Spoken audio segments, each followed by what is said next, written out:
Hello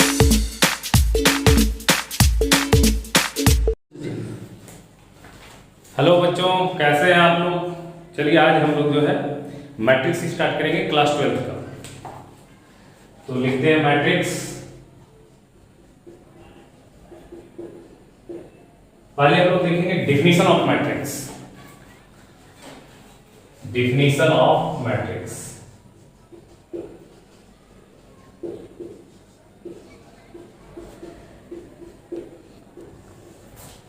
matrix basically क्या होता है, एक अरेंजमेंट होता है, रेक्टेंगुलर अरेंजमेंट, रियल और कॉम्प्लेक्स नंबर का।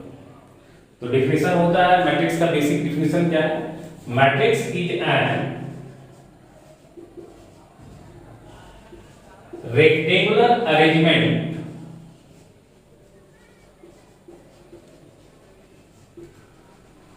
ऑफ रियल और कॉम्प्लेक्स नंबर।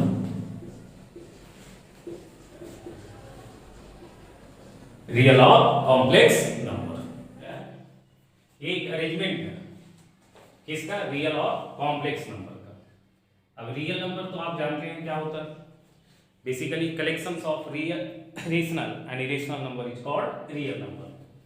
और ये कॉम्प्लेक्स नंबर जो है, ये क्लास 11th में आपने देखा होगा, जो इस तरह से लिखा रहता है z बराबर a plus iota b।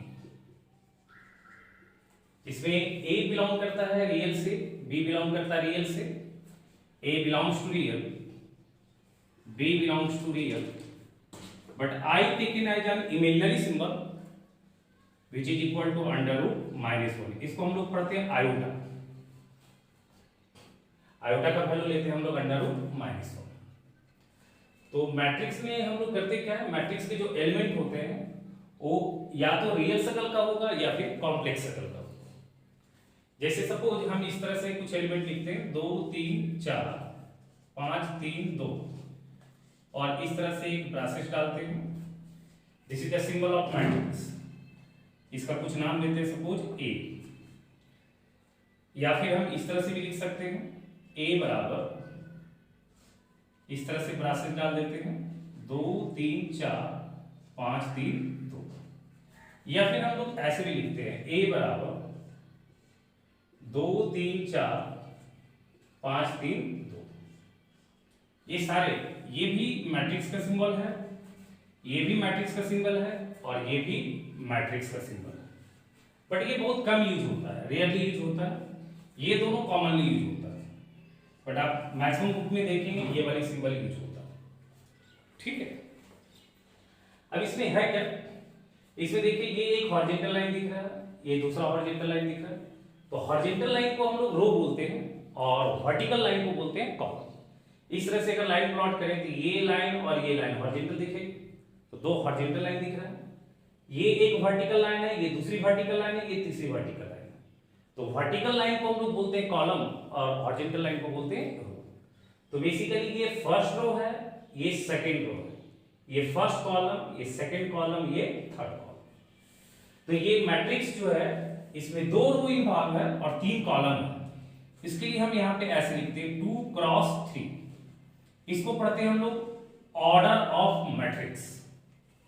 Order of matrix जिसमें ये डिनोट करता है रो और ये डिनोट करता है कॉलम। अगर सपोज हम इस तरह से लिखते हैं एक मैट्रिक्स A बराबर 3 2 1 5 7 3 2 1 3। अब इसमें देखो कितने रो है बताओ, 3 रो है, पहला रो, दूसरा रो, तीसरा रो, और 3 कॉलम है, पहला कॉलम, दूसरा कॉलम, तीसरा कॉलम। तो this is the matrix of order 3 cross 3। ये मैट्रिक्स है कितने ऑर्डर का, 3 क्रॉस 3।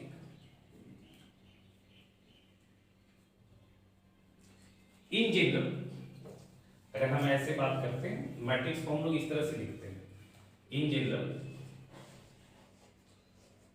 A बराबर AIJ, AIJ, और ये सिंबल डालेंगे और यहां लिखेंगे M क्रॉस A। ये M क्रॉस N अभी हमने बताया थोड़ी देर पहले। M cross N denotes order of matrix.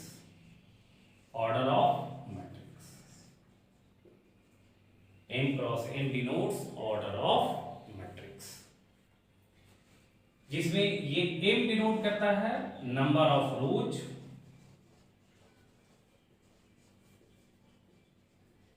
और ये आपका n जो है ये बताता है आपका number of column, number of column. यानी कि किसी भी मैट्रिक्स का ऑर्डर लिखने का तरीका क्या हुआ, number of rose into number of column, number of rose into number of column. अगर आपने लिखा है 3x2 ऑर्डर, दैट मीन्स आपने एक मैट्रिक्स फॉर्म किया होगा जिसमें 3 रो है और 2 कॉलम, 3 रो होगा और 2 column, that means 3 horizontal line दिखेगा और 2 वर्टिकल लाइन दिखेगा। यहां तक समझ में आ? अच्छा, अब इसमें ये AIJ क्या है? बेसिकली मैट्रिक्स में जो भी आप एलिमेंट लिखते हैं उनका एक स्पेसिफिक पोजीशन होता है। जैसे यहाँ पे 2 का अपना एक यूनिक पोजीशन होगा, इस 5 का अपना एक यूनिक पोजीशन है, इस 3 का अपना एक यूनिक पोजीशन है। तो मैट्रिक्स में जो सारे एलिमेंट है उनका अपना एक यूनिक पोजीशन होता है, जिसको हम लोग डिनोट करते हैं AIJ से। That means AIJ denotes the elements which lies in ith row and jth column। तो लिख लीजिए यहां पे AIJ denotes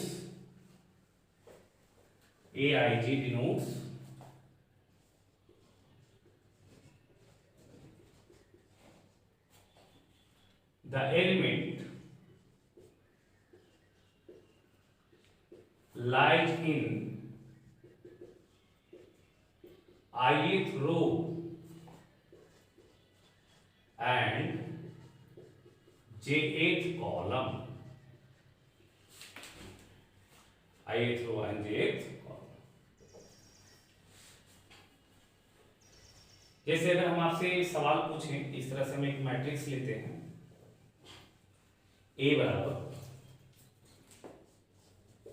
3 2 7 2 plus iota 1 minus iota 7 9 3 5 6 2 5।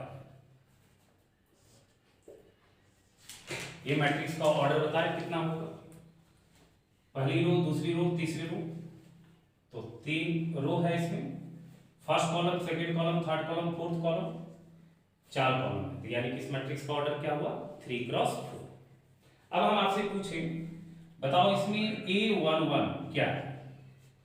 That means वो एलिमेंट जो पहले रो और पहले कॉलम में दिख रहा है, तो ये है 3।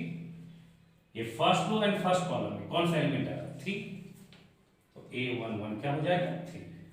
अगर आपसे हम कोई पूछे आपसे, बताओ इसमें A32 का वैल्यू क्या होगा, दैट मीन्स आपको वो एलिमेंट बताना है जो तीसरी रो और दूसरी कॉलम में दिखे। तो तीसरा रो ये है, दूसरा कॉलम ये है, तो कौन सा एलिमेंट आएगा, 3। अगर हम आपसे पूछे, बताओ आप A14 का वैल्यू क्या है इसमें, तो A14 का वैल्यू क्या होगा बताइए, 6 होगा। पहले रो और चौथे कॉलम में कौन सा एलिमेंट आ रहा है, 6। अगर हम तुमसे पूछें A22 बताओ क्या होगा, तो A22 तो सेकेंड रो और सेकेंड कॉलम में कौन सा एलिमेंट आ रहा है, 1 माइनस आयोटा। तो ये समझ में आ, तो आप किसी भी एलिमेंट का पोजीशन बता सकते हैं।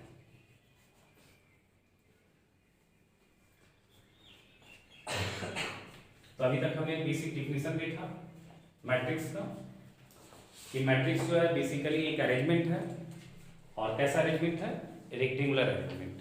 Matrix is an rectangular arrangement of real और complex number.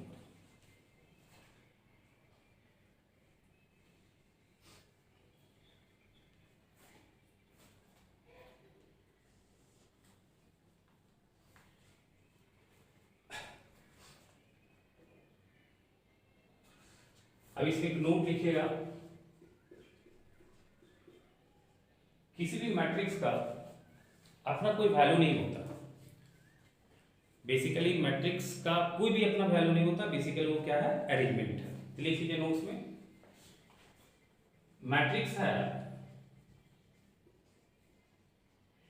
No numerical value.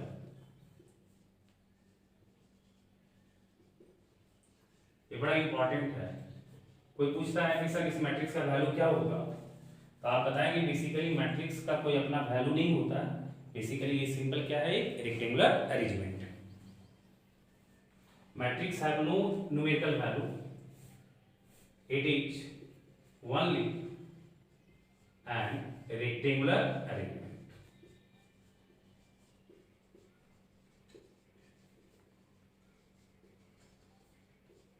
ठीक है।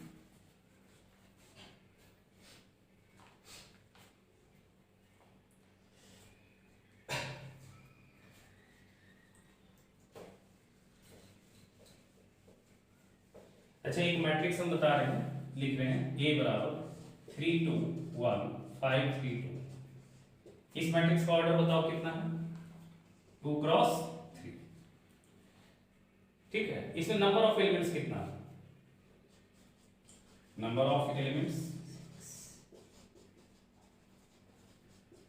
क्या है, 6 है। A बराबर 2 1 5 7 8 2 1 3। ये मैट्रिक्स कितने ऑर्डर का, 2 क्रॉस 4 ऑर्डर का। इसमें नंबर ऑफ एलिमेंट्स कितना है बताओ,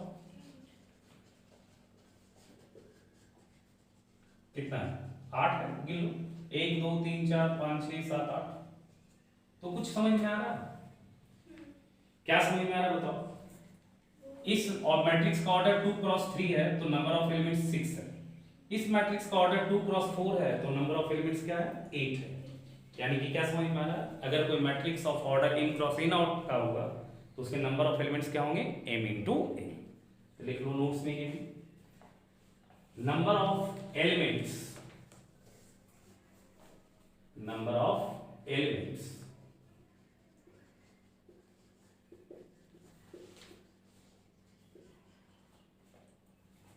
of number of elements of order n cross n matrix of order n cross n matrix is equal to कितना होगा, m into n। अगर कोई मैट्रिक्स 4 क्रॉस 3 ऑर्डर का है,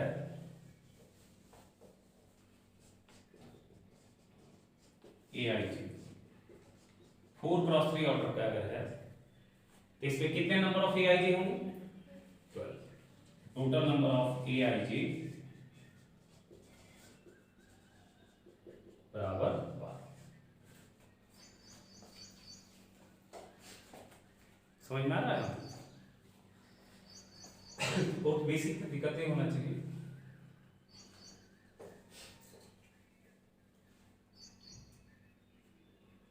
हो गया।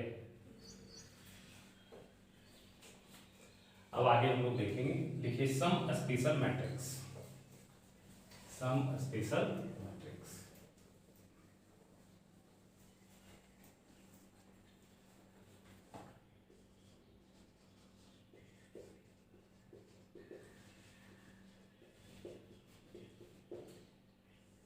अच्छा, इसमें थोड़ा सा एक और चीज देखते हैं।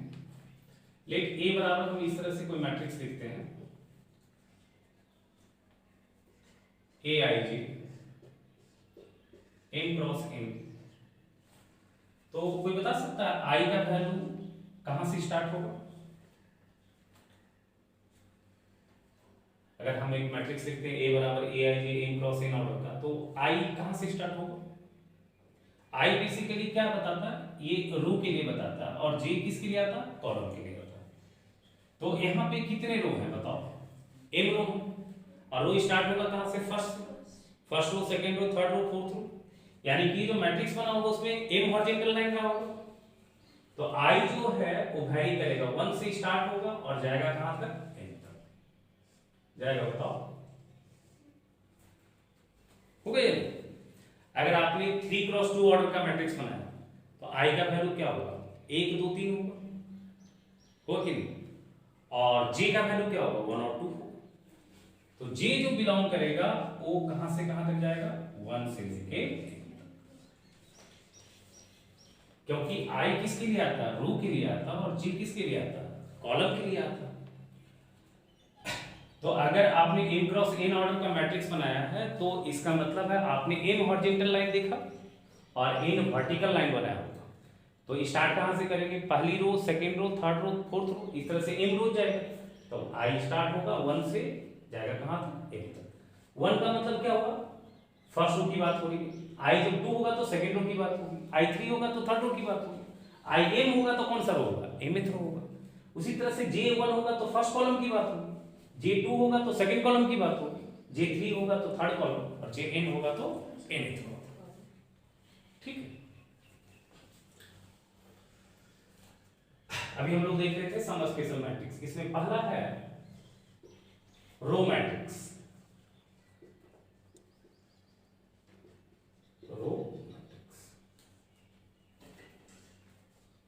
रो मैट्रिक्स क्या होता है, तो लिखो रो मैट्रिक्स का मतलब हुआ a matrix having only one row. A matrix having only one रो।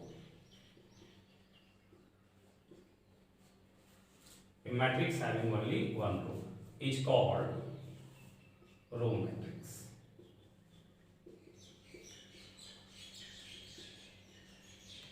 वैसा मैट्रिक्स जिसमें एक ही रो हो उसको हम लोग कैसा मैट्रिक्स बोलते हैं, रो मैट्रिक्स। एग्जाम्पल के लिए हम लोग लिखते हैं ए बराबर 1 2 3।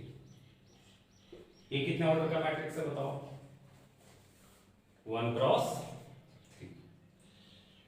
ए बराबर लिखा 2 -1 7 5 8। ये कितने ऑर्डर का मैट्रिक्स है, 1 क्रॉस 5। तो अच्छा एक और मैट्रिक्स लिखते हैं, ए बराबर 1 3। ये कितने ऑर्डर का मैट्रिक्स है, 1 क्रॉस 2। तो इसमें एक कॉमन बात देख रहे हैं, हर एक में नंबर ऑफ रोज एक ही दिख रहा है और हर एक में नंबर ऑफ कॉलम क्या हो रहा है, डिफरेंट। यानी कि रो मैट्रिक्स में रो तो फिक्स होगा एक, बट कॉलम के बारे में कुछ भी नहीं बोला जा सकता। ठीक है, तो नो समझ में आ रहा होगा। रो मैट्रिक्स अगर आप लिखते हैं तो उसमें एक ही रो फिक्स होगा बट कॉलम आप कितना बना सकते हैं। तो नोट एक लिख लो, इन रो मैट्रिक्स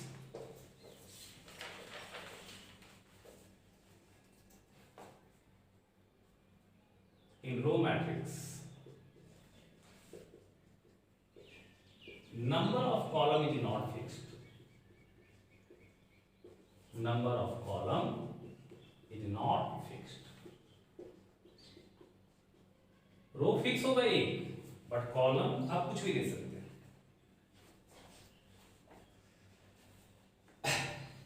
दूसरा है column matrix,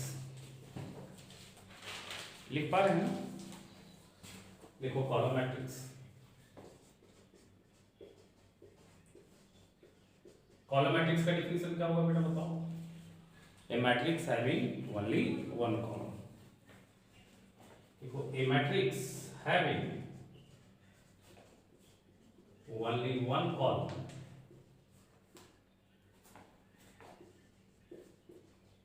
is called column matrix। एक वैसा मैट्रिक्स जिसमें एक ही कॉलम हो उसको हम लोग बोलते हैं कॉलम मैट्रिक्स। एग्जांपल के लिए आप लिखो ऐसे 3 2 1। ए बराबर -1 2 3 4। इसका ऑर्डर कितना है बताओ, 3 क्रॉस 1। इसका ऑर्डर है 4 क्रॉस 1। ठीक, इसमें देखो कॉलम फिक्स है, रो फिक्स नहीं है। तो नोट में लिखो इन कॉलम मैट्रिक्स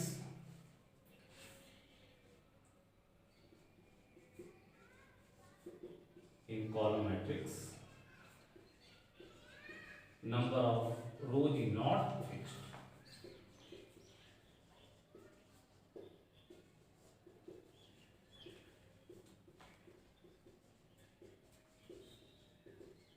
ठीक है, नीचे नहीं जा रहा,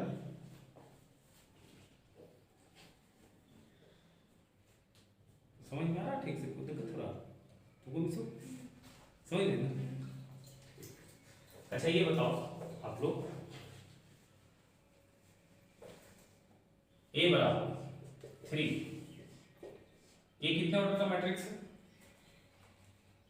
1 क्रॉस 1 ऑर्डर, एक ही रो एक कॉलम। अच्छा बताओ क्या ये रो मैट्रिक्स है?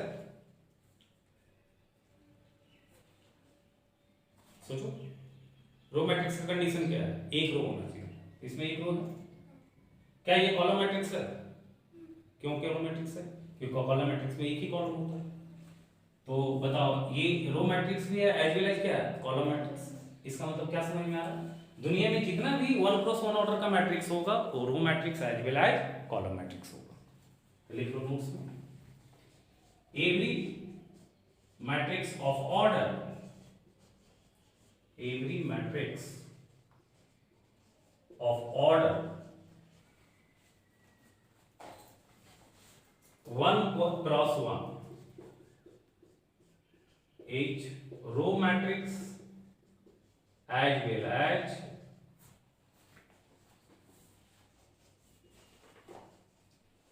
column matrix।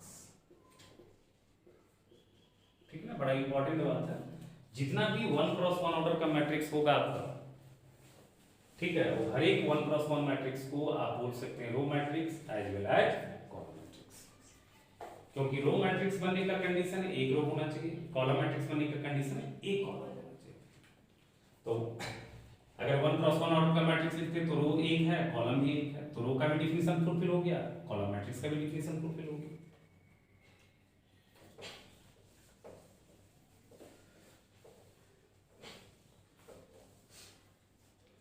एक मैट्रिक्स लिखते हैं A बराबर 3 2 1 5 3 2। एक और मैट्रिक्स लिखते हैं 1 2 3 4 5 3 7 1 9 2 1 3 8 7 2 1। पहला मैट्रिक्स का ऑर्डर बताओ क्या है? पहला मैट्रिक्स का ऑर्डर क्या है? 2 क्रॉस 3। दूसरा मैट्रिक्स का ऑर्डर बताओ क्या है? 4 इंटू 4 है। अच्छा एक और बना देते हैं 6 7 9 1। कितने ऑर्डर का? 5 इंटू, है ना? अच्छा इसमें देखो क्या है, इसमें कॉलम ज्यादा है, इसमें रो ज्यादा। अच्छा इसमें कौन सा फोटो हॉरिजॉन्टल लग रहा है और कौन सा फोटो वर्टिकल लग रहा है? वर्टिकल कौन सा लग रहा है और हॉरिजॉन्टल कौन सा लग रहा है? ये हॉरिजॉन्टल दिख रहा है, ये वर्टिकल दिख रहा है। एक और एग्जांपल लेते हैं,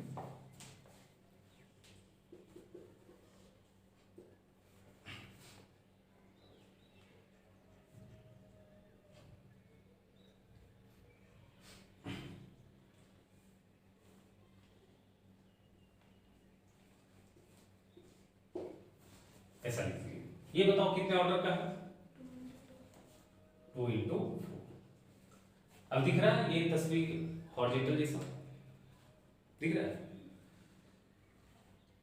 देखो जैसे इसे कॉलम बढ़ाएंगे तो होगा क्या? अगर एक और कॉलम बढ़ाएंगे तो इस तरह से यहाँ पे दिखेगा, एक और कॉलम बढ़ाएंगे तो यहाँ पे ऐसे दिखेगा, एक और कॉलम बढ़ाएंगे तो एक और दिखेगा ऐसे, तो मैट्रिक्स इस तरह से दिखेगा। अच्छा रो बढ़ाएंगे तो क्या होगा?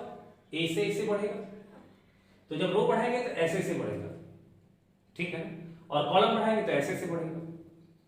अच्छा तो यहाँ पे क्या होगा? देखो जब ऐसे ऐसे ज्यादा बढ़ेगा तो वो हॉरिजॉन्टल दिखेगा, और जब ऐसे ऐसे ज्यादा बढ़ेगा तो वो क्या दिखेगा? वर्टिकल दिखेगा।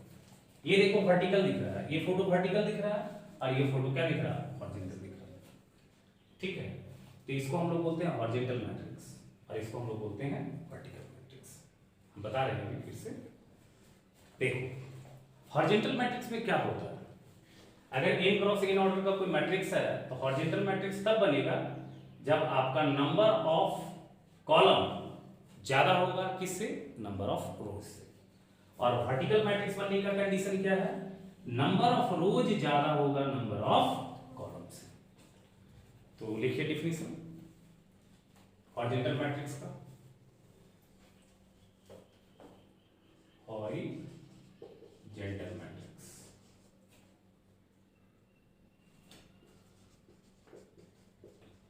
हॉरिजॉन्टल मैट्रिक्स का डेफिनेशन क्या है? देखिए ए मैट्रिक्स ए बराबर, इस तरह से लिखिए, ए मैट्रिक्स ए बराबर ए I J M cross M is said to be horizontal matrix, is said to be horizontal matrix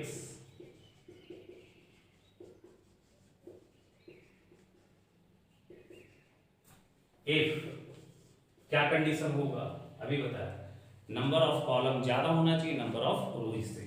तो कॉलम इसमें क्या है n, रोज क्या है n, that is if n greater than n, that is number of column greater than number of rose, number of column greater than number of रोज। अगर किसी matrix में number of column ज्यादा है नंबर ऑफ रोज कम है तो उस matrix को हम लोग क्या बोलेंगे? Horizontal matrix. अच्छा देखिए तो वर्टिकल मैट्रिक्स,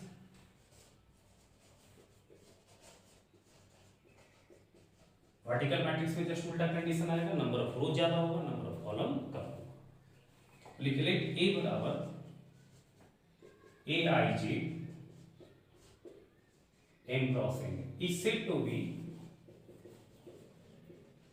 vertical matrix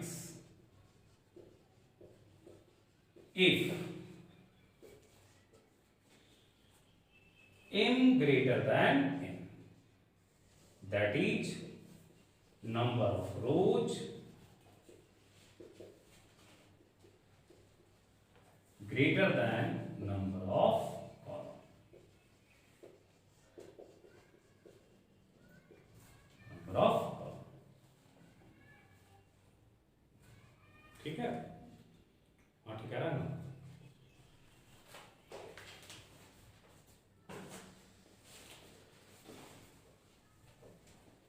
चलो बताओ 2 3 4 1 5 7 9 8 6 2, ये मैट्रिक्स हमने लिखा कितने ऑर्डर का? 2 क्रॉस 5। कैसा मैट्रिक्स? हॉरिजॉन्टल या वर्टिकल? हॉरिजॉन्टल, ये है हॉरिजॉन्टल मैट्रिक्स।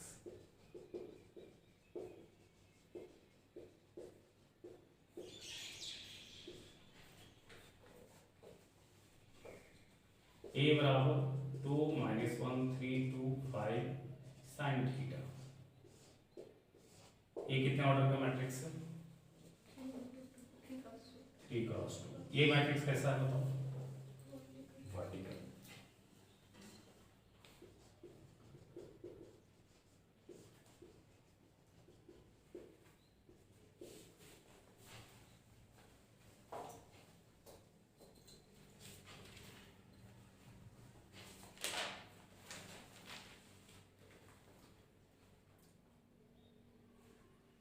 देखो 2 3 4 5,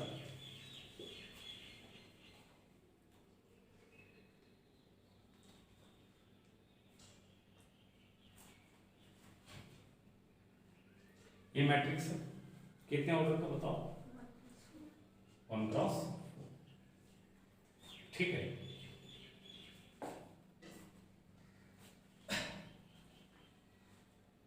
देखो यहां पे क्या ये रो मैट्रिक्स है? रो मैट्रिक्स है। रो मैट्रिक्स का कंडीशन क्या था? एक रो मैट्रिक्स है। क्या ये हॉरिजॉन्टल मैट्रिक्स है? हॉरिजॉन्टल मैट्रिक्स का कंडीशन क्या था? नंबर ऑफ कॉलम ज्यादा होना चाहिए नंबर ऑफ रोज। इसका मतलब क्या समझ में आ रहा? दुनिया का हर एक रो मैट्रिक्स, ठीक है, क्या होगा? हॉरिजॉन्टल मैट्रिक्स होगा, बट हर एक हॉरिजॉन्टल मैट्रिक्स रो मैट्रिक्स नहीं। क्या ये सही है?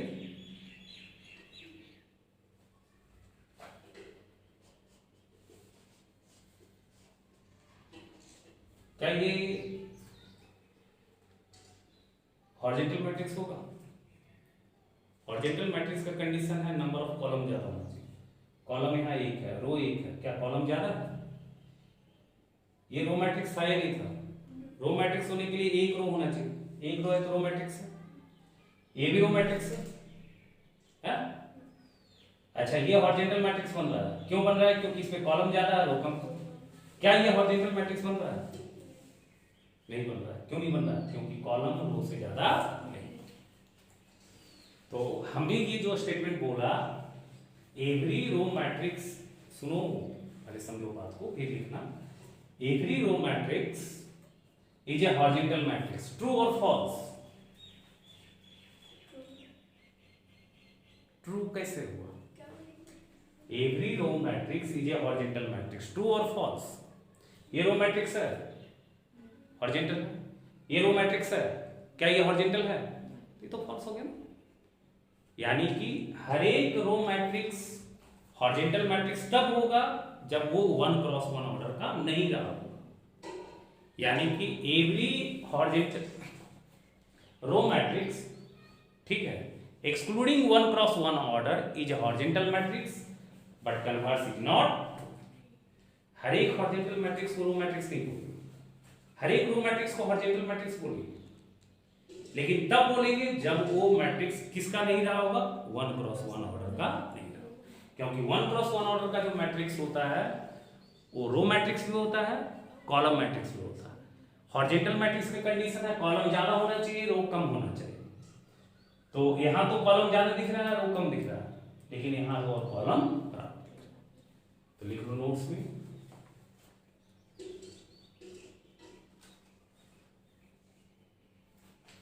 एवरी रो मैट्रिक्स, हर एक रो मैट्रिक्स, लेकिन वो except 1 cross 1 order, except 1 cross 1 order is taken as horizontal matrix, horizontal but converse is not true,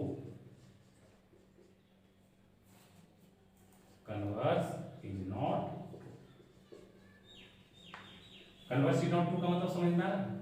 हर एक हॉरिजॉन्टल मैट्रिक्स को रो मैट्रिक्स नहीं बोलेंगे, बट हर एक रो मैट्रिक्स को हॉरिजॉन्टल मैट्रिक्स बोलेंगे, बट वो मैट्रिक्स 1 क्रॉस 1 ऑर्डर का नहीं होना चाहिए। समझ में आ रहा है? ठीक है। सिमिलरली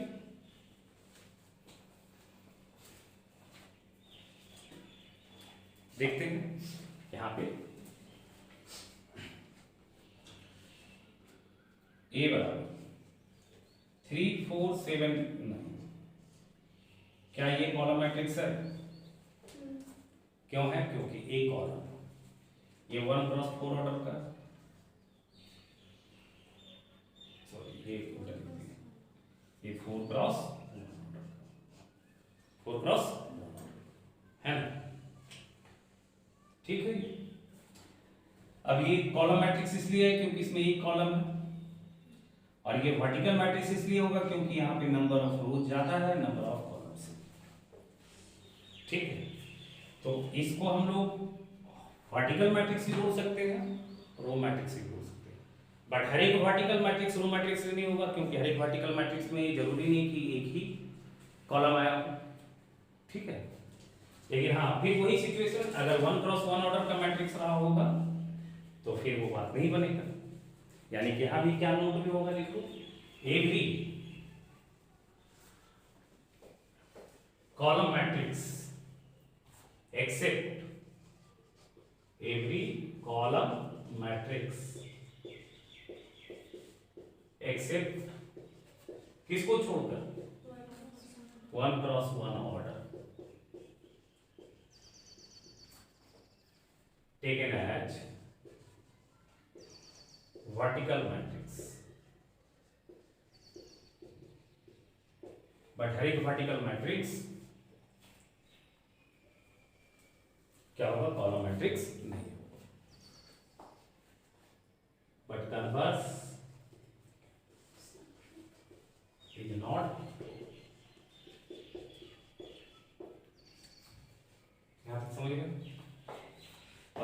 क्या क्या डिफिनेशन देखा बेटा? एक मैट्रिक्स का बेसिक डिफिनेशन देख लिया, number of rose number of column समझ गए, उसमें कितने एलिमेंट्स होते हैं वो भी देख लिया हमने। फिर हमारे पास एलिमेंट्स का पोजीशन भी हम बता सकते हैं कि कौन सा पोजीशन पे है। फिर हमने देखा टाइप्स ऑफ मैट्रिक्स में अभी देखा row matrix, column matrix, horizontal matrix और वर्टिकल मैट्रिक्स। आगे लिखिए zero matrix.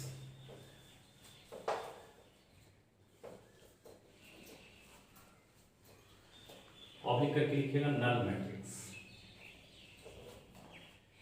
Zero matrix oblique करके लिखिएगा नल मैट्रिक्स। नल मैट्रिक्स किसको बोलते हैं? Zero matrix. वैसा मैट्रिक्स जिसके सारे element zero.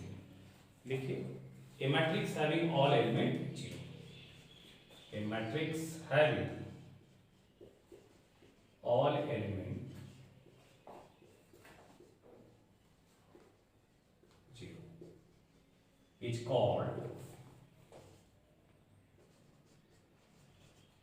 null matrix, that is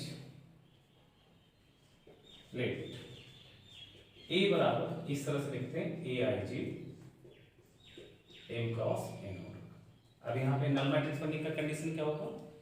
each A I ji becomes जी। कुछ एक आई जी के लिए या सारे आई जी के लिए? सारे आई जी के लिए। हियर ए आई जी बराबर जीरो फॉर ऑल, ये सिंपल होता है फॉर ऑल का, ठीक है, for all I and J, ठीक है। लिख लीजिएगा नोट में। Null matrix is generally denoted as O. Null matrix is generally denoted as O. Denoted by O. Zero नहीं पढ़ना इसको, बड़ा जीरो जैसा लिखना, बट जीरो नहीं पढ़ना है ना, ये ओ। सो कहीं भी लिखेंगे नल मैट्रिक्स बराबर क्या होगा? Zero zero zero zero. ये 2 क्रॉस 2 ऑर्डर का है, ये नल मैट्रिक्स लिखते हैं zero zero zero zero zero zero 2 cross 3 order, ठीक है।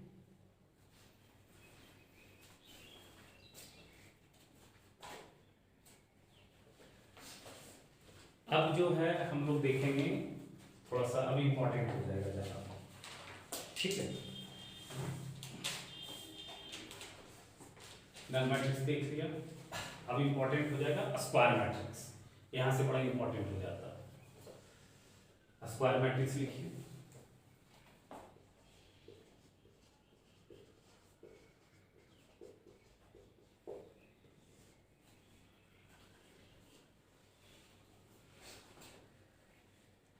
स्क्वायर मैट्रिक्स क्या होता है?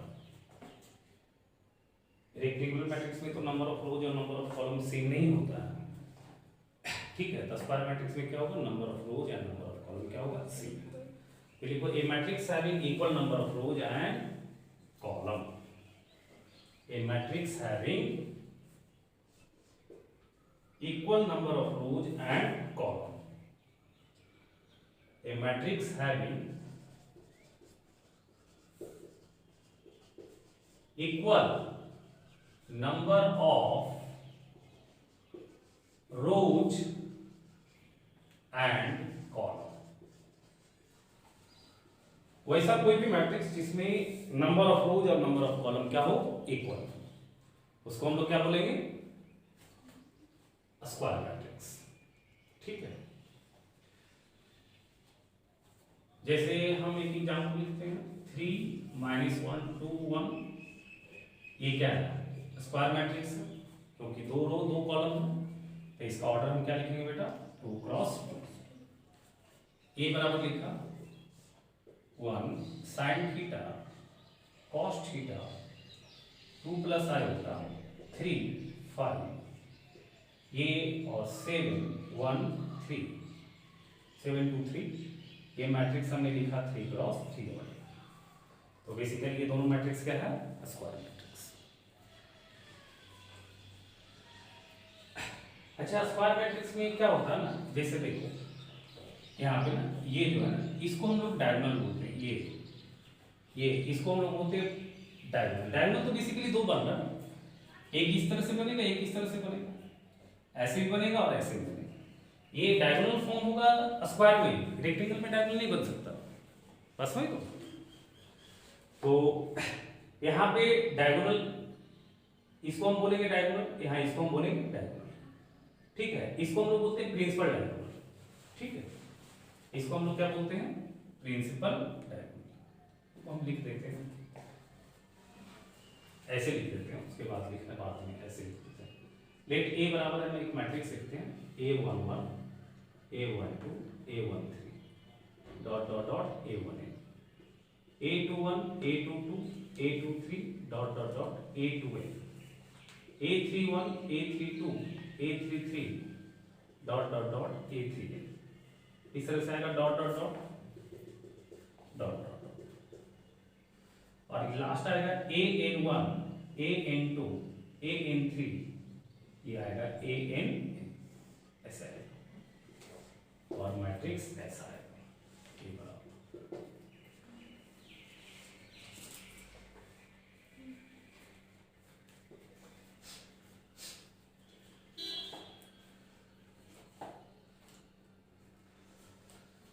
तो देखो ये सारे एलिमेंट ना, ये सारे एलिमेंट A11 A22 A33 इस तरह से AN, ये सारे एलिमेंट कहलाते हैं डायगोनल एलिमेंट्स। अच्छा, ये मैट्रिक्स कितने ऑर्डर का बना बताओ, n क्रॉस n ऑर्डर। अच्छा, एक और चीज समझ लो, अगर कोई मैट्रिक्स 3 क्रॉस 3 ऑर्डर का है तो उसको हम लोग बोलते हैं ऑर्डर 3। अगर हम आपने बोला एक मैट्रिक्स लिखो ऑफ ऑर्डर 3, तो आप उसमें 3 रो और 3 कॉलम लिखिए। अगर हमने बोला एक मैट्रिक्स बनाओ ऑफ ऑर्डर 4, तो आप उसका 4 क्रॉस 4 बनाएंगे। यानी कि इन जनरल अगर कोई बोला जाए कि एक मैट्रिक्स है of order n, that means वो मैट्रिक्स क्या रहा होगा, n क्रॉस n ऑर्डर, ठीक है। तो यहाँ पे हम लोग इसमें बात कर रहे थे A11 A22 A33 AN, तो लिख लो hair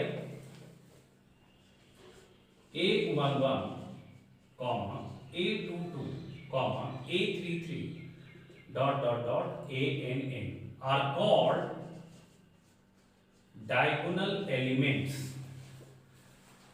are called diagonal element। अब कोई बोलेगा कि सर ऐसे भी देखेंगे तो डायगोनल एलिमेंट होगा, हाँ होगा, बट डायगोनल में सेकेंडरी डायगोनल होता है और एक प्रिंसिपल डायगोनल होता है, ठीक है। तो ये जो इस तरह से चलते हैं ना, इसको हम लोग बोलते हैं प्रिंसिपल डायगोनल, और इधर से जो होता है वो बोलते हैं सेकेंडरी। तो सेकेंडरी का कोई इंपॉर्टेंस नहीं, अगर सवाल में डायगोनल बोला है तो आप डायगोनल बोला है तो आप कौन सा डायगोनल लेंगे, प्रिंसिपल डायगोनल। लिख लोगे नोट में, the line along the element A11 A22 A33 dot dot dot ANN lies are called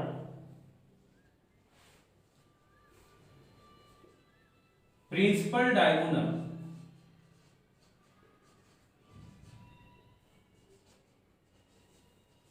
और leading diagonal, leading diagonal, principal diagonal और लीडिंग डायगोनल।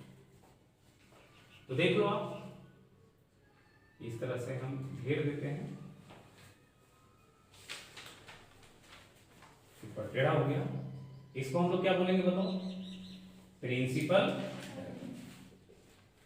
बार बार प्रिंसिपल डायगोनल नहीं बोलना, उसको हमको डायगोनल ही बोलना। अगर कोई भी डायगोनल वर्ड बोले तो आपके दिमाग में स्ट्राइक कर जाना चाहिए ये वाला, ठीक है। जैसे अगर हम कोई मैट्रिक्स लिखते हैं A बराबर 3 2 5 7,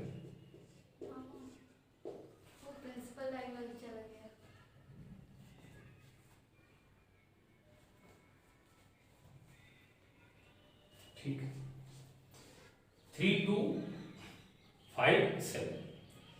अब इसमें बताओ प्रिंसिपल डायगोनल कौन होगा, ये होगा। तो डायगोनल एलिमेंट कौन है, 3 और 7।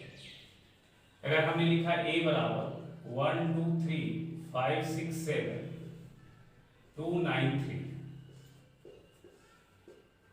तो प्रिंसिपल डायगोनल कौन सा होगा बताओ, ये वाली होगा।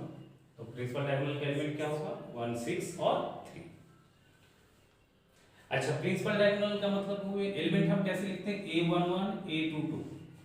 तो इसमें a11 का वैल्यू क्या है 3, a22 का वैल्यू क्या है 7। अच्छा, यहाँ a11 है 1, a22 है 6 और ये a33 है 3। ठीक है। और प्रिंसिपल डायगोनल के एलिमेंट एलोंग जो एलिमेंट आ रहा है वो समझ लो क्या क्या है, a11 a22 a33। अच्छा, इसमें एक और खास बात देखो, बड़ा इंपॉर्टेंट बात है।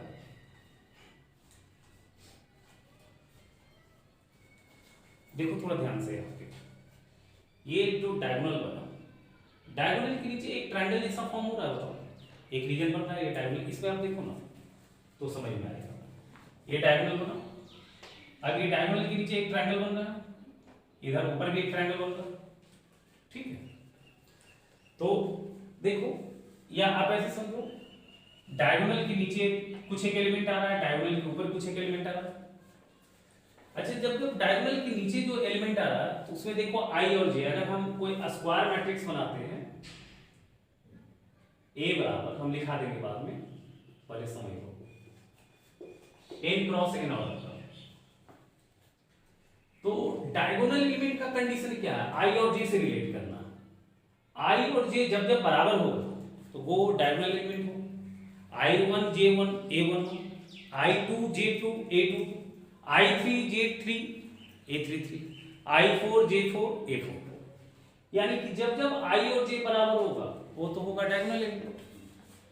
अच्छा, i का वैल्यू 2 और j का वैल्यू 1 a21, i का वैल्यू 3 j का वैल्यू 1 a31, i का वैल्यू 3 j का वैल्यू 2 a32। तो क्या दिख रहा है बताओ, ये सारे एलिमेंट डायगोनल के नीचे।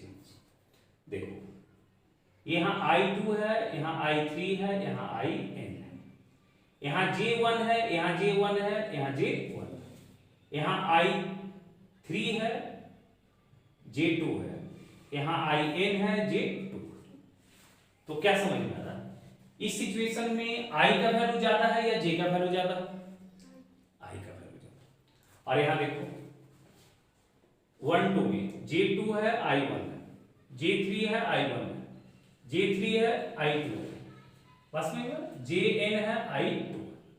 इसका मतलब क्या हो रहा है, अगर आप एलिमेंट aij के शक्ल में लिखते हैं और स्क्वायर मैट्रिक्स में लिखते हैं तो डायगोनल एलिमेंट के लिए कंडीशन क्या होता है, i और j बराबर होता है, बस में। और डायगोनल के नीचे बिलो जो डायगोनल आ रहा है उसके एलिमेंट में कंडीशन क्या लिखा जाता है, उसका जो एलिमेंट लिखते हैं उसमें क्या कंडीशन रहता है, i बड़ा होता है, j छोटा होता है। और एभव के लिए क्या होता है, i छोटा होता है, j ज्यादा होता है। तो लिख लो नोट्स में,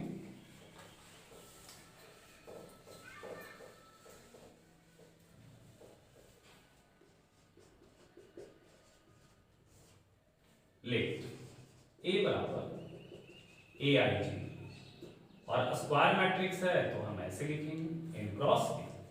इसको हम क्या पढ़ेंगे, square matrix of n cross n order, या आप लिख सकते हैं सीधे square matrix of order n। Here for diagonal element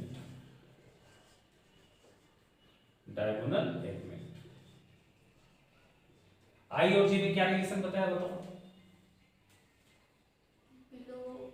diagonal element के लिए, डायगोनल एलिमेंट के लिए i और j में क्या रिलेशन बताया, i equal to j। Diagonal element के लिए कंडीशन क्या बना, i बराबर j। बिलो डायगोनल एलिमेंट बताओ, i और j में क्या कंडीशन है, i बड़ा है या j बड़ा है, i बड़ा है। I greater than J. Above diagonal element, above diagonal, above diagonal क्या होगा? अच्छा यहाँ पे एलिमेंट हटा दो, कुछ फॉर डायगोनल लिख लो, एलिमेंट काट देते हैं ना, एलिमेंट का कोई मतलब नहीं बनता। above diagonal क्या कंडीशन आएगा बताओ? I less than J. I less than J. ये बड़ा इंपॉर्टेंट बात है, ध्यान रखेंगे। अगर तुमसे कोई पूछे, अगर मैट्रिक्स हमने लिखा, उसका एलिमेंट ए आई जे रखा है और आई जे की कंडीशन बताना है स्क्वायर मैट्रिक्स के लिए, तो जब जब आई और जे बराबर होगा तो हम बात करेंगे किसका? डायगोनल एलिमेंट का। जब जब आई का वैल्यू जे से ज्यादा होगा तो हम बात करेंगे डायगोनल के नीचे वाले एलिमेंट का, और जब जब आई का वैल्यू जे से कम होगा तब हम बात करेंगे प्रिंसिपल डायगोनल के ऊपर। समझ में आ रहा है?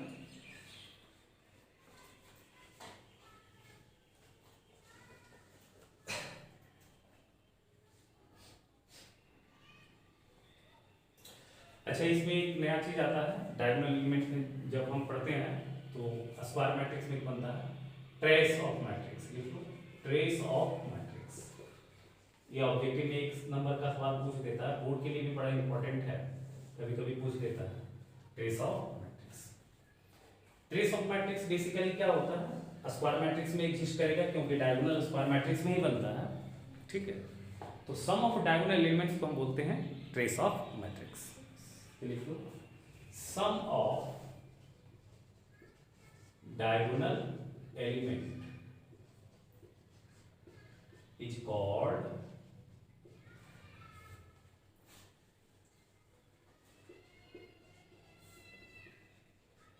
trace of matrix।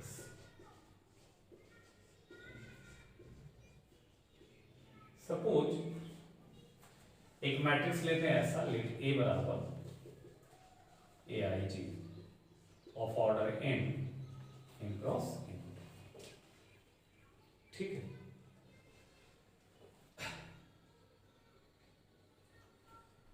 तो ट्रेस का, ट्रेस ऐसे लिखते हैं ना शॉर्ट फॉर्म में, TRE, ट्रेस ऑफ। इसका वैल्यू क्या हो जाएगा? सम। सम के लिए हम लोग क्या लगाते हैं? सिग्मा लगाते हैं, ठीक है। AIG आएगा, बट कंडीशन क्या लगेगा? हियर I बराबर G लगेगा। बताओ,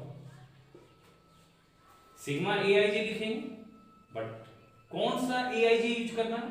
जब जब I और J बराबर हो, that is trace of A क्या होगा बताओ?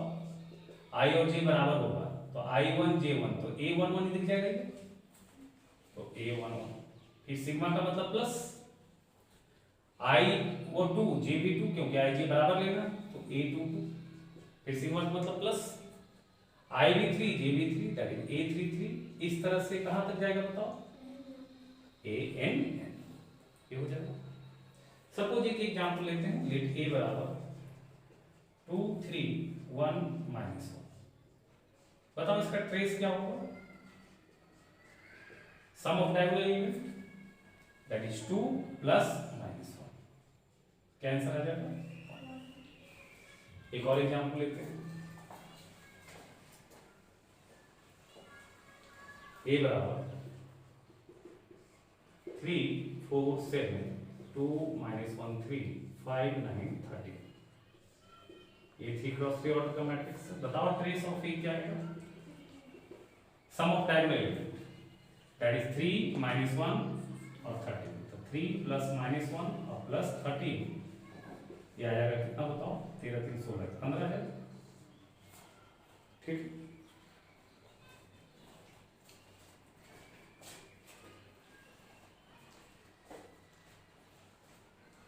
समझ में आ रहा है ठीक से कि दिक्कत हो रहा है?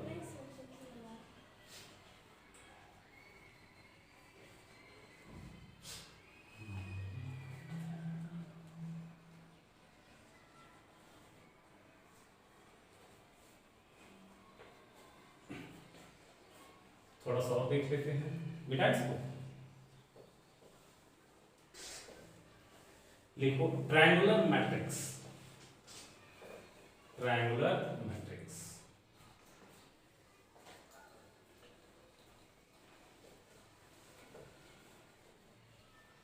ट्रायंगुलर मैट्रिक्स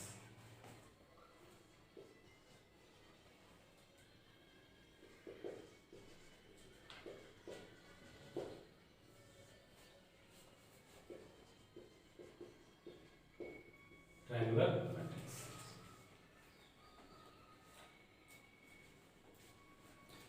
इसमें दो तरह का होता है, एक अपर ट्रायंगल होता है और एक लोअर ट्रायंगल होता है।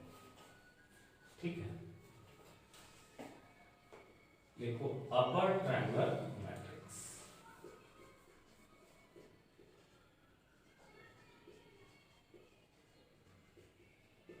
अपर ट्रायंगुलर मैट्रिक्स क्या होता है? अभी हमने तुमको बताया था, थोड़ा सा समझ लो बात को। जैसे हम लिखते हैं यहाँ पे एक मैट्रिक्स लिखते हैं A11, A12, A13, A14, A21, A22, A23, A24, A31, A32, A33, A34, A41, A42, A43, A44। इस तरह से हमने एक मैट्रिक्स लिखते हैं। कितने ऑर्डर का लिखा बेटा बताओ? 4 cross 4 order.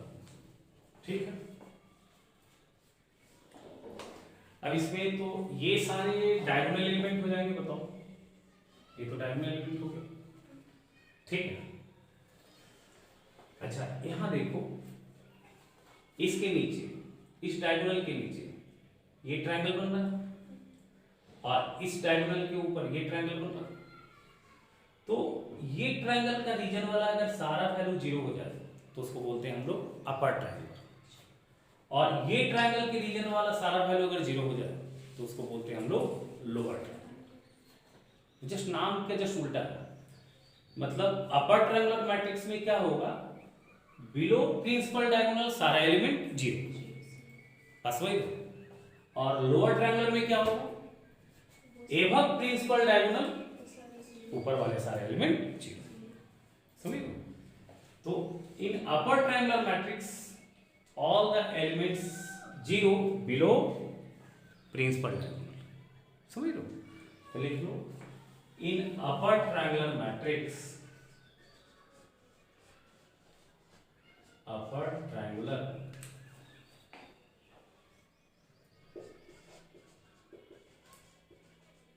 matrix, in upper triangular matrix all the elements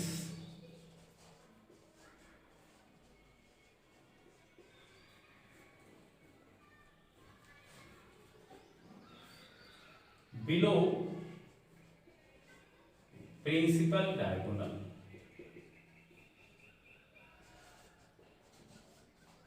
BG। Just उल्टा है, नाम का जस्ट उल्टा है।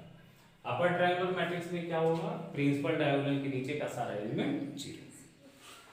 ठीक है, जैसे ले अगर हम लिखते हैं A बराबर AI J, N cross A मतलब, तो हियर क्या कंडीशन आएगा बताओ, AI J का वैल्यू 0 होगा कब? जब I और J बराबर होगा तब नहीं, I और J बराबर होगा तो डायगोनल एलिमेंट हो जाएगा। इसका मतलब हमको क्या करना, लोअर ट्रायंगल वाला वैल्यू 0 करना है, मतलब डायगोनल के नीचे। तो अभी हमने थोड़ी देर पहले बताया था, डायगोनल के नीचे I और J में क्या रिलेशन होता है, I बड़ा होता है या J बड़ा होता है? I बड़ा होता है। तो for all I greater than J, for all I greater than J। समझ में आ रहा है? जैसे एग्जाम्पल के लिए हम लिख सकते हैं A बराबर 3 4 7 0 2 1 0 0। ये 3 क्रॉस 3 ऑर्डर का मैट्रिक्स है, ये प्रिंसिपल डायगोनल है, उसके नीचे का सारा वैल्यू। पास होगा।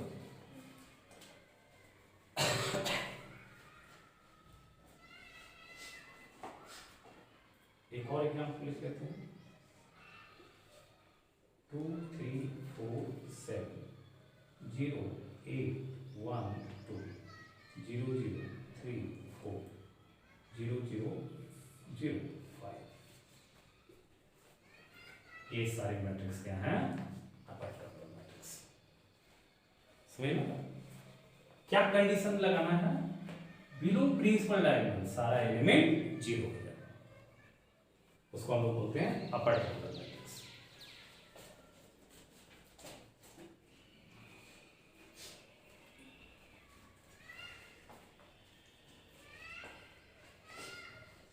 ट्रायंगुलर मैट्रिक्स में दो आता है, एक आता है अपर ट्रायंगुलर और दूसरा आता है lower triangular.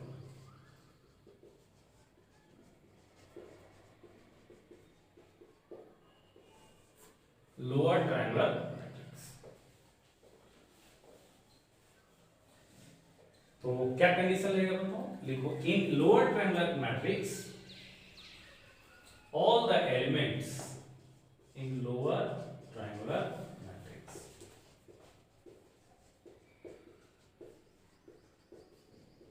all the elements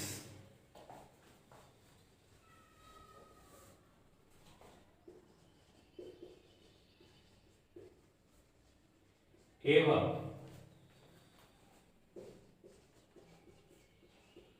principal diagonal. Principal diagonal समझ लो, B0 क्या होगा? In lower triangular matrix all the elements have principal diagonal be 0. Let A बराबर aij of order n cross n, ठीक है, n cross n। तो क्या condition लगेगा बताओ यहाँ पे? aij का वैल्यू 0 होगा, बट किस i और j के लिए? i बड़ा होगा j से तब, या i लेस देन होगा j से तब? For all i less than j। आप इसको ऐसे भी डिफाइन कर सकते हैं, ए स्क्वायर मैट्रिक्स A बराबर aij n cross n is said to be lower triangular matrix such that aij बराबर 0 for all i less than j। ठीक है, एग्जाम्पल के लिए लिख लो 3 0 0 4 5 6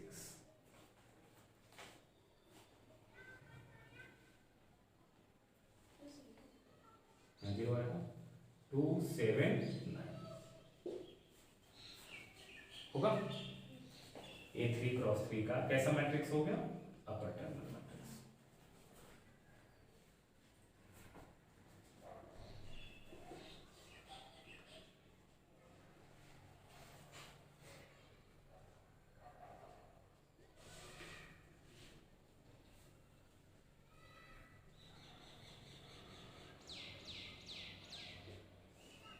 ठीक है, ये कैसा मैट्रिक्स हो गया बताओ? अपर ट्रायंगुलर मैट्रिक्स है ना। एक और एग्जांपल ले लेते हैं।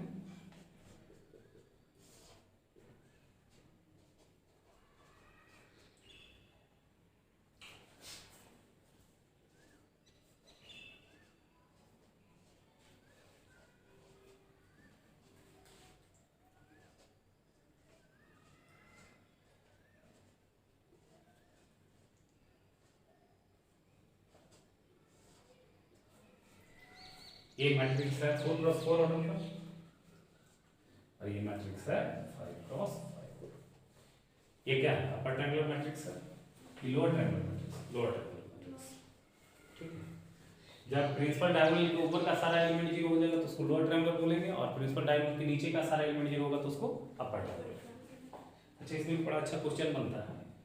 ठीक है, तुमसे अगर कोई पूछे number of zeros, number of zero, minimum number of zeros,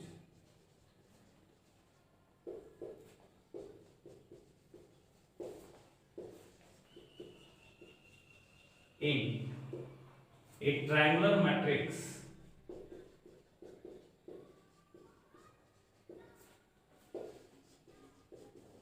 of order n,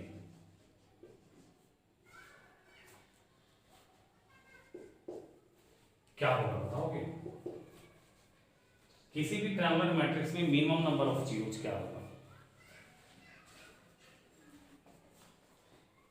triangular matrix का कंडीशन क्या है?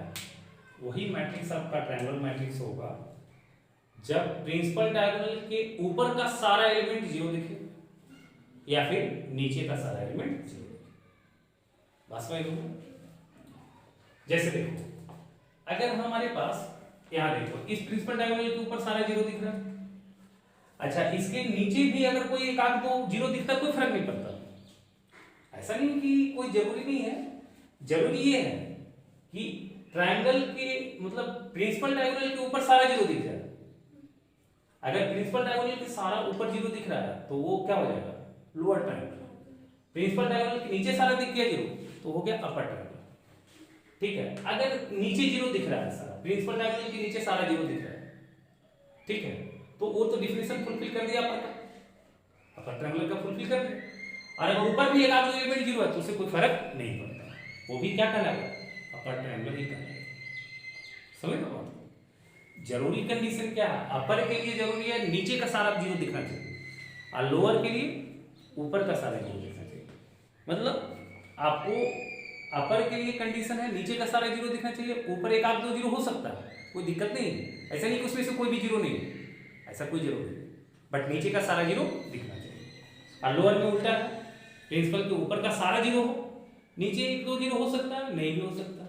इसलिए हमने सवाल पूछा आपसे minimum number of zero in A triangular matrix of order n।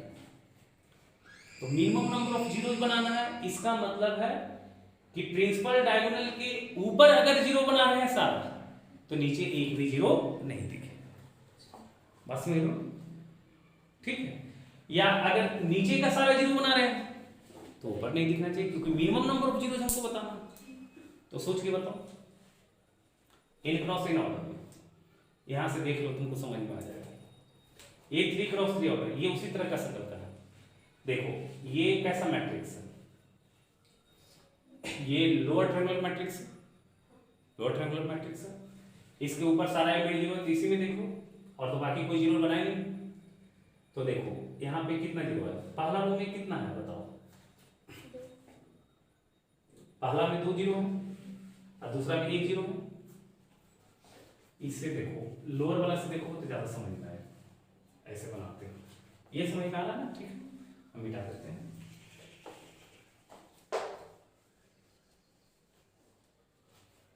To zero zero 3 4 0 4 5 7, minimum number zero लिखना है ना। 2 0 0 0 3 4 0 0 5 7 0 8 0 2 3 5 8। ये मैट्रिक्स है कितने ऑर्डर का बताओ? 3 क्रॉस 3 ऑर्डर का। ये मैट्रिक्स कितने ऑर्डर का बताओ? 4 क्रॉस 4 ऑर्डर। अच्छा,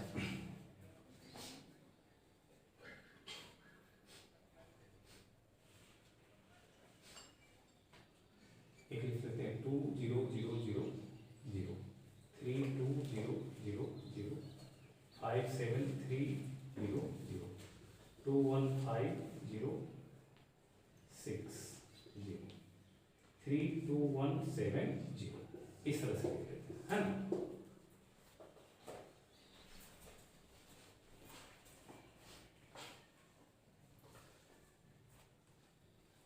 फिर तो वैसे ही लिख दिया हमने, लोअर ट्रायंगुलर लिख दिया, ठीक है, कोई दिक्कत नहीं। देखो यहाँ पे है, इसे समझने में तुमको थोड़ा दिक्कत होगा। ऐसा कहावत से सुनिए, 2 3 4 0 5 6 0 0 7। इससे ज्यादा समझ में आएगा, इससे ज्यादा क्लियर देखिएगा, ठीक है। एक लिख लेते हैं, दूसरा लिख लेते हैं 3 5 7 9 0 2 3 5 0 0 5 6 0 0 0 8। एक और एग्जाम्पल लेते हैं, इसमें भी दिखेगा लेकिन इसमें ज़्यादा पिक नहीं दिखेगा, इसमें ज़्यादा अच्छा दिखेगा। दोनों तो ट्रायंगुलर मैट्रिक्स, ये भी है ये भी ट्रायंगुलर मैट्रिक्स है।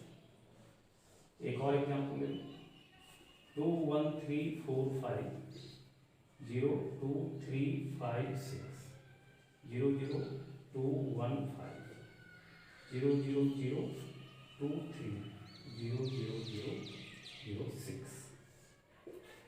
ये ठीक है, कितने ऑर्डर का लिख दिया हमने? 5 क्रॉस 5। अब दिख जाएगा आपको, दिख रहा है ना? ठीक है, देखो ये भी मैट्रिक्स, ये तीन भी ट्रायंगुलर मैट्रिक्स है, ये तीन भी ट्रायंगुलर मैट्रिक्स है। इसमें ज्यादा बेटर दिखेगा इसलिए हमने बताया आपको। यहाँ देखो ये प्रिंसिपल डायगोनल, ये 3 क्रॉस 3 ऑर्डर का है, ठीक है। तो यहाँ पे देखो 1 0 दिख रहा है, यहाँ 2 0 दिख रहा है, ठीक है। तो 3 क्रॉस 3 ऑर्डर के लिए यहाँ पे देखो, या आप ऐसे देखो, इस रो में 2 0 दिख रहा है, या आप ऐसे देखो ना, यहाँ से 1 0 दिख रहा है ना, यहाँ कितना दिख रहा है? 2 0। तो 1 + 2 आ रहा है, 1 0 + 2 0, ठीक है। अच्छा यहाँ पे देखो कितना दिख रहा है? ये 1 0 फिर 2 0 फिर 3 0, दिख रहा है नहीं दिख रहा? देखो 1 + 2 + 3, ठीक है। अच्छा यहां देखो 1 0 है, ये 2 0 है, ये 3 0 है और ये 4 0, ठीक है। देखो 3 क्रॉस 3 ऑर्डर में लिए तो 1 0 फिर 2 0, ठीक है। 4 क्रॉस 4 ऑर्डर का लिए तो क्या होगा? 1 0 फिर 2 0 फिर 3 0। 5 क्रॉस 5 ऑर्डर का लिए तो क्या हुआ? 1 0 फिर 2 0 फिर 3 0 फिर 4 0, दिख रहा है कि नहीं? तो बताओ n क्रॉस n ऑर्डर का होगा तो क्या होगा? 1 + 2 + 3 + 4 + 5, इस तरह से कहां तक जाएगा? n - 1 तक जाएगा। तो ये आ जाएगा 1 + 2 + 3 + 4 ... कहां तक? n - 1। ये समझ में आना? आप इधर से भी देख सकते थे, इससे भी देखिए। तो देखिए 3 क्रॉस 3 में 1 0 फिर 2 0, 1 + 2। 4 क्रॉस 4 में देखो 1 0 फिर 2 0 फिर 3 0, 1 + 2 + 3।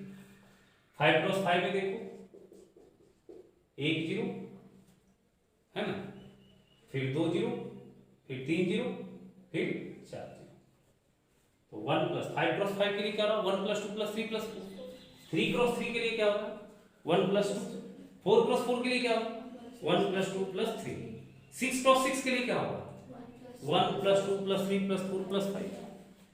10 क्रॉस 10 के लिए क्या होगा? 1 + 2 + 3 + 4 + 5 + 6 + 7 + 8 + 9। तो उसी तरह से n क्रॉस n के लिए क्या होगा? 1 + 2 + 3 + 4 ... कहां तक? n - 1। अच्छा ये sum of first n natural number का सम है ये, ठीक है। या एपी के फार्मूला से भी आप इसको जोड़ सकते हैं। ये फर्स्ट टर्म है, ये लास्ट टर्म है ना। तो क्या फार्मूला होता है? Number of terms by 2, n/2। या sum of first n natural number का फार्मूला होता है n - 1/2, उसे भी बना सकते हैं। अच्छा फर्स्ट टर्म है 1 और लास्ट टर्म है n - 1। तो 1 और 1 कट गया, तो ये कितना हो जाएगा बताओ? n × n - 1/2। तो मिनिमम नंबर ऑफ जीरो ये triangular matrix is equal to हो जाएगा n × n - 1/2। ये सारा इस तरह का सवाल ऑब्जेक्टिव में पूछा जा सकता है। कैसे को समझ में आया? ठीक है, आज रहने दो, आगे अगला क्लास है ना। हुआ है रिकॉर्ड बढ़िया से।